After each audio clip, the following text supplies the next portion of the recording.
All right, welcome back to part 2 of this series. We're going to be discussing Be'ezus Hashem, the very first habit. I guess if you came back, you want to hear more.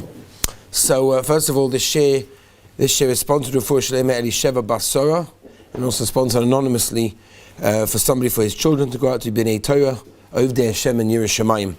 So I want to start today's first habit. This is the very first habit. It's an incredible habit. It's the source of everything. It's the foundation of everything, as we will explain. And much of what we explained last time at the introduction, you'll understand why very much this is the very first habit and the foundation of all the habits, which is the foundation for working on ourselves to become better people, which is obviously the goal of this entire series. This is an introduction.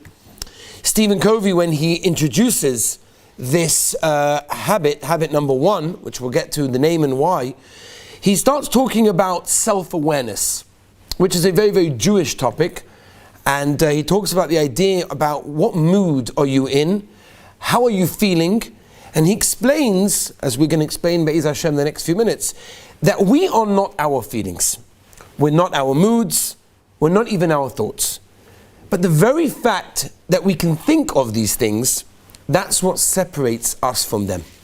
And let's explain. So, the very first habit he calls being proactive. That's the first habit of the 7 habits. Be proactive. What does that mean? So we're going to define it, and some of the things I'm going to say may sound like they're being repetitive, but really we're trying to explain them in a very crystal clear manner, because if you have this idea clear, the rest of the 7 habits, the rest of the 6 will be even clearer and easier, obviously, to implement as well. This is the foundation of all human development. Anybody that wants to improve himself, anybody that wants to become a better person, and as we explained last time, this is the core of becoming a better person that improves all relationships, whether it's with yourself, whether it's with your wife, whether it's with your children, your parents, your workmates, or anyone. So this principle that we're going to discuss today is the foundation of all human development. Now, if you ask somebody, what does it mean to be proactive? Well, how do you define the words proactive? So people say it means, be active, do something, it doesn't mean that at all, and it goes a lot deeper to how we're going to explain it. To be proactive, and as I explained, we're going to explain it in a few different levels and a few different ways. To be proactive means that whatever situation occurs to me, every experience that happens to me, I take responsibility to respond in the correct manner. In a nutshell, that's what it means to be proactive. It's completely the opposite to reactive. Reactive means to not react at all, to not take any responsibility at all. Okay, and again, like I said, I'm going to make this very, very clear. I believe by the end of today, you'll have a very clear picture of what I mean and how it affects all of our lives. So to be proactive means that I take responsibility because I choose how I react. I decide on appropriate response. Reactive means a person is completely controlled by the situation around him. So in other words, because I depend on the situation around me, so I take no responsibility because it's not my fault. It's the environment. It's on the situation that's around me as opposed to me. Okay, you can see, it's getting clearer and clearer why this is the core of human development. So, you ever met a guy who says, I'm in a really bad mood, the weather is so bad, I'm in a bad mood. I'm just in a bad mood, the weather's horrible, it's just so depressing. I'm depressed, the weather's terrible, right? It's horrible. I guess it depends on what place in the world that you live, that you might say that more often. But the idea basically is that a person says, I'm depressed, I'm in a sad mood because of the weather. That means you're being controlled by your situation, rather than you controlling your situation. So sometimes we blame things openly, sometimes we're not going to be so bold and blame things openly. Now, it's okay for the weather to bother you, it's fine. It's okay for the outside things to affect you and to bother you, but it should not control you. Okay? Now, often you shift the blame from you, and you allow your surroundings to control your feelings, your emotions, and ultimately your responses as well. And proactive means I take responsibility for my mood. It's a very, very powerful way that we act, And it's based on a lot of our decisions and nothing else. Actually, if you look at the word responsibility, take the word responsibility. Let's break up the word and try to understand it.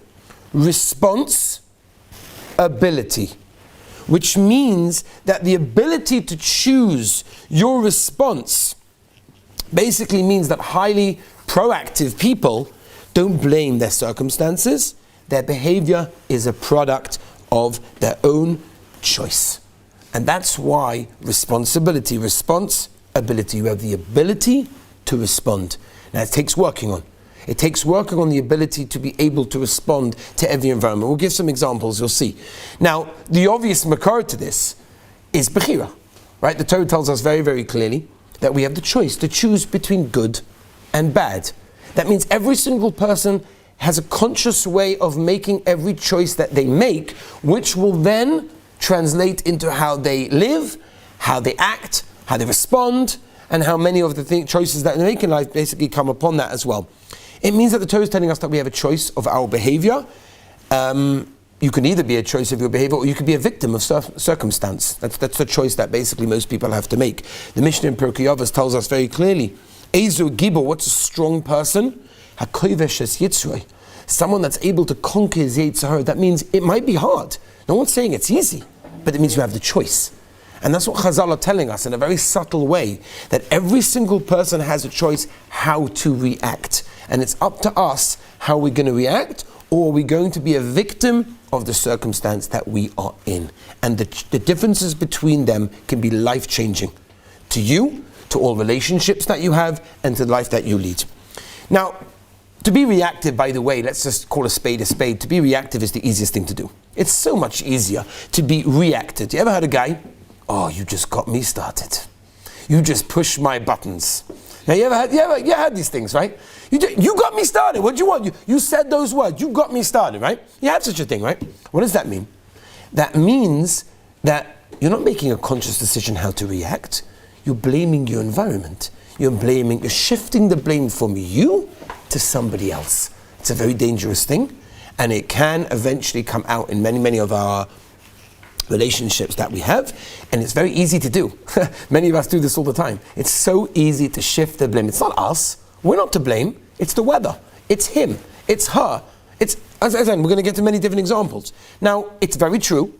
Genetics, upbringing, environment, many things can affect a person. Right nowadays in America, when somebody does something terrible, he can murder someone, in court they will bring in psychiatrists and they will go through his upbringing and they will decide that, no, he's potter, he's exempt. You know why? It's not his fault. He's a subject to his circumstances, because look how he grew up, look what type of home he had, look what type of parents he had, look what type of role models he had. It's not his fault. That's a big problem, by the way. If that's how the system of the court is working, that we're never blaming a person, we're just blaming him on his surroundings, that's very dangerous. That means anyone can do whatever he wants and blame it on everyone else. And that's a very unhealthy way of living, and it's a very unhealthy way of thinking, and affects many, many things. You know, imagine a guy comes late to every business meeting, and eventually his boss calls him aside and says, what are you doing? You come late to every meeting. I understand once or twice, but every meeting, what's going on? He says, listen, you have to understand. How I grew up, my parents were completely crazy when it came to like being punctual. They drove me mad. Everything had to be on time. We were there sometimes minutes before. They drove me mad. This is how I grew up. I developed an anxiety, and because of that, I definitely come late to every single meeting. So, hello? Are you crazy? You can't live life this way. This is not a mahalach. A person has a problem with his wife, and he comes complaining, you know, I have this problem, that problem, because, you know, it's never him. It's always that, and it's always that, and it's always him, her, and everyone else. It's never him, because we don't take responsibility. It's the most unhealthy way of living, and a person will never improve. This is the very first step to improving, and you can see why. Because it goes to the depths of who you are, and how you react to every situation. At the end of the day, we all choose our responses. That is what this habit is. Be proactive. We can control our reactions. Yes, we're not saying outside factors can't hurt, can't, help things along the way, but ultimately, we choose to basically make our own decisions and our own responses. Stephen Covey gives an example. He says he was giving a lecture to hundreds and hundreds of people, And a lady gets up in the middle of the lecture and she starts shouting and screaming excitedly, and nobody can understand, makes sense, anything that she's saying. Nobody understands what she's saying. Eventually she's just embarrassed, she just sits back down and everyone just sit down, no one understands what you're talking about. Stephen Covey is intrigued. Where's she coming from? She's very excited, she's very happy. What happened? So he goes over to her in the break and he says, can you tell me, explain, what happened? So she says, unbelievable. I work in an old age home and there's an old man there that I'm personally his private nurse. He's the most grumpiest, horrible, negative. It's horrible. Every single nurse on the ward is waiting basically for him to die. We can't stand the guy. I come to work, I dread going to work. I come back at night, I'm like, whew, I managed another day. I can't stand it. And then you get up and saying that a person can choose. He was teaching the 7 habits, as he did all over the world. You're getting up to say a person could choose their response, and I was getting up to say, are you crazy? And then I realized, you know something? Maybe you're right. Maybe I can choose to go into the old age home. I can choose to go into work and say, this is about me. I don't care about him. He's not going to affect who I am. He's not going to affect how I behave and how I respond. That's what it is. And that's a very, very powerful way at looking at many of the issues that we have. Stephen Covey, for example, I'll just give you a little bit of an illustration, that the difference between a proactive person and a reactive person, that he says that everyone has within their life 2 circles, right? 2 circles. The circle of influence, that's who you are, that's what's going on inside, and the circle of concern, that's going on the outside influences. And he says that a proactive person is very busy with the inside. That's what we mentioned last time in the Hagdom, in the introduction. It's about on the inside before you work on the outside. So he's working on his circle of influence, what he can influence on himself, what he can do for others, how he can react in a different way, how he can respond, how he can see things in a different way. And then there's the circle of concern, which we're not ignoring. We're not ignoring the circumstances or the environment that he's in, but it's of little concern because it's all about the inside. Whereas a reactive person is always focusing more on his concern, on the outside. What about that? What about that? What about that? What about that? And then maybe I'll get to my inside. Meaning I'll work on the outside before I work on the inside. That's the difference between proactive and reactive. A proactive person realizes that he can make his own decisions, and he basically sums up that most of the problems we have fall into 3 categories.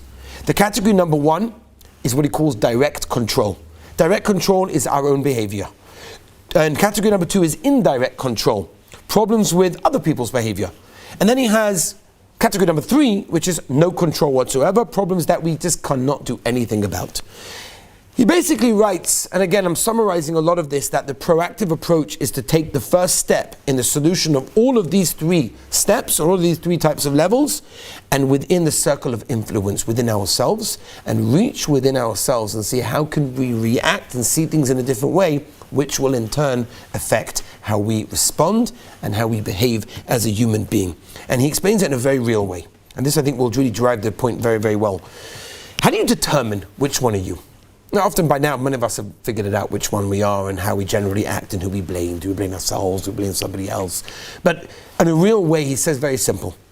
The difference is between the haves and the bees, which basically means that this. You have many people that are busy with the haves. If only I would have a better boss. If only I would have a more understanding wife.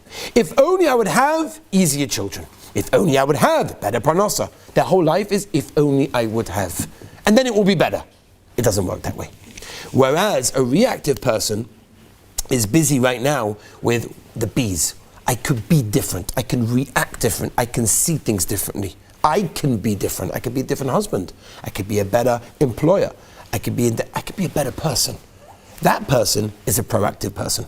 And that person changes the way he looks at the world, and he changes the way he behaves, and in turn that changes all his relationships and how he is as a person. And by the way, the biggest proof to this, and probably the first place that we find this in the Torah, is Yosef HaTzadik. Very simple.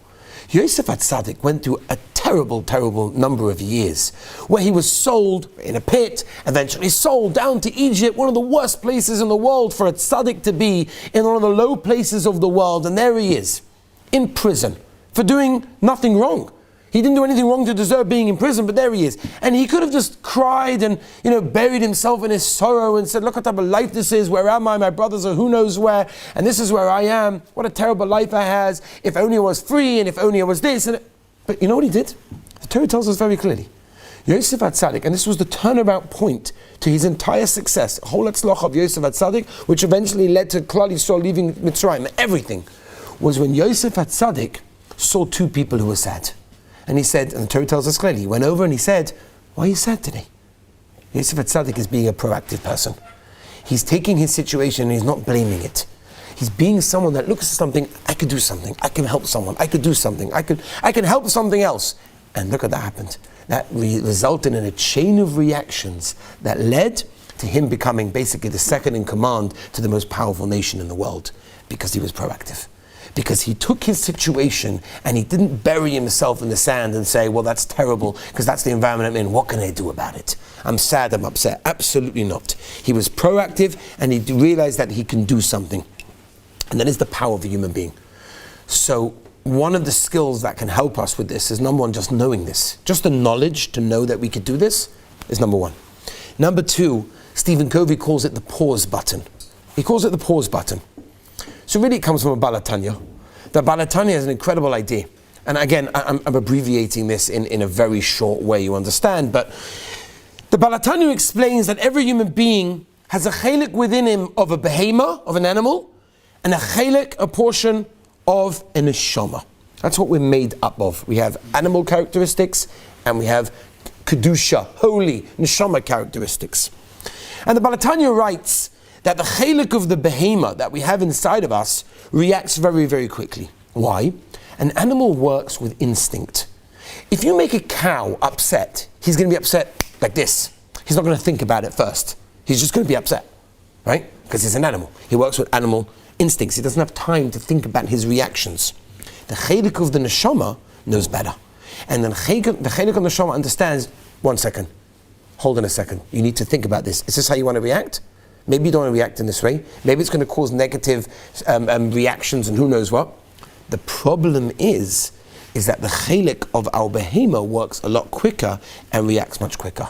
That's why this habit is very important, and that's why Stephen Covey calls it the pause one. Pause, stop, think for a second. Before you react, before you even, I'm not even talking about reacting in a physical way, but even in an emotional way, what's going on in your head, what are you thinking the moment you see something, the moment you hear something, what is your reaction? Pause, think for a moment. And that often will be a major difference in understanding between anything. The Kotzker Rebbe, the Kotzker, once said, we all know this saying, he once said that, when I was young, I wanted to change the world. Then I realized, now I'm not going to be able to manage to change the world. I'll change my country. Then I can't change that. I'll change my village, my little village. Can't do that either. I'll change my household. Then he realized, I'm just going to change myself. What's pshat? What does that mean? Kotzka, Gadol Adar, you're responsible for Klal Yisrael, you're responsible for all your Hasidim, for all your followers. What do you mean you can only change yourself? Because he realized that the essence of changing anybody else is within you. That means first you have to change yourself. And we spoke about this in the introduction at length. It all goes by what's on the inside, and then you can influence people on the outside. The Baal Shem Tov was once walking together with some of his Talmidim, and they met the local town water carrier, which was a very common thing in those days. There was a guy with a big piece of wood with two pails on either side, and he's trudging along over there. And the Baal Shem Tov, in front of his Talmidim, said to the water carrier, "Nu, how's business?" And the guy straightens his pole over there. He says, "Rabbi, my life is terrible. It's an absolute disaster. My back is aching me. My shoulders are completely bruised from this, weight over here. People don't respect me. I walk in and they're like, 'Where are you? Where have you been?' Without me, they wouldn't even have water. Right? They hardly pay me. Some pay in credit. Some people don't even pay at all. It's a disaster. I can't cope with this. It's terrible. Business is terrible, Rabbi." Okay. The next day, the Baal Shem Tov was again walking with his Talmidim, with his students, and they met the same water carrier. And the Baal Shem Tov said, "Nu, how you doing? How's business today?" "Oh, Rabbi, business is wonderful. Everything is great." He said, "I don't understand. You didn't tell me yesterday business was terrible?" She said, "Rabbi, what do you mean? That's true. That's true. I was upset. But today I'm happy. You know why? I have a wife. I have children.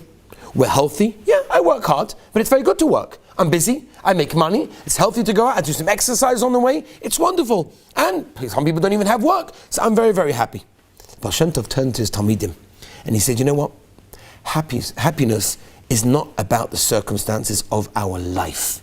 It's about how we perceive those circumstances. If we focus on the good, they seem good. If we focus on the aspects that seem bitter to us, then basically that's what life will seem like. And that's exactly what this Yesod and the whole habit is all about. And a habit means something that we have to get ingrained within us. It's not something we can just do for tomorrow morning and say, okay, Yetzer. It's a habit. A habit is something that we can't stop doing. That's what we need to implement in our lives. Can you imagine what a different life you're going to have if you implement this very first habit? Forget about the rest 6. Just this one. You implement this idea that you're not a subject of your circumstances. You decide. Everything changes. Your whole life changes. Your relationship, your wife, your children, everything changes. It's unbelievable. I've said of this story, but I'm going to say it again. I was thinking about, should I say it? Most of you have probably heard it. I said it in Elul. I'm going to say it again, because it brings this point over again. There was an article written from a lady working in an old age home, a nursing home. And she talks about a 92-year-old man that very well put together, impeccably dressed, walks in to the nursing home at 8 o'clock a.m. with his hair combed, and his wife of 70 years passed away, which made the move to the nursing home very, very important. And after many hours of waiting in the lobby of the nursing home for his room, the nurse comes over to him and says, "Your room is ready, Mr. Jones," and he smiles very, very sweetly. And as she's walking him to his room, this is a 92-year-old man that's partially blind in one eye, she says to him, "I want to tell you a bit about your room. There's a very nice plush blue carpet, and there's a window overlooking the street. There's a nice air that comes in, and there's a painting on the wall that matches the carpet, and there's a bedside table." And she starts explaining him to the room. And he says, "Oh, I love it. Like an 8-year-old child taking a lollipop. I love it." And she says, "Mr. Jones, why don't you wait till you see the room? You'll actually see what I'm talking about. You'll love it even more." To which he responded, "Happiness is something you decide ahead of time. Whether I like my room or not doesn't depend on how you arrange my room, but it depends on how I arrange my mind. I already decided to love it." And that is a mindset that if we would live with this mindset, our whole lives would change. And I just want to end with one last incredible idea. And please take this idea, because this is absolutely unbelievable. A group of highly successful people went to have a reunion with their old professor that they learned in college with. When they arrived, the professor went into the kitchen to bring everybody a coffee. Now, he didn't have one set of, tea mugs or tea cups, whatever it was. So he had to get a random assortment of different selections of mugs and cups. Some of them were china, some of them were glass, some of them were patterned, some of them were plain. And he made sure everyone got a coffee, and everybody of his students sat down on the couch, or whatever it was. And as soon as everyone had their coffee and started sipping their coffee, the professor started to talk. And he said, "Notice, everyone, that all the nice-looking cups over here have been taken, leaving the plain cups behind. The cheap, plain ones, nobody took those ones." And he said, "It's always normal for a person to want the best for yourselves, but that's the source of problems and a lot of stress in your life. Be assured," he said, "that the cup itself adds nothing to the quality of the coffee. It's just more expensive and often hides the coffee so you can barely notice what you're drinking. What you wanted was a coffee after all, not the cup. But you consciously went for the nicer looking cup." And he explained, life is the coffee. The jobs, the money, the positions that we hold in society is the cup. They're just the tools. They're just the tools that give a person a certain quality of life. The type of cup you have doesn't define or change the quality of life that you live. Sometimes by concentrating only on the cup, we fail to enjoy the coffee. Savor the coffee, not the cup. And he ended. The happiest people don't have the best of everything. They just make the best of everything. And that is this habit. We should be zoicha. Let's look at this habit. Let's think about this habit for the next week. And Mitzvah Hashem, next week, we'll meet again to start habit number 2. Have a wonderful night.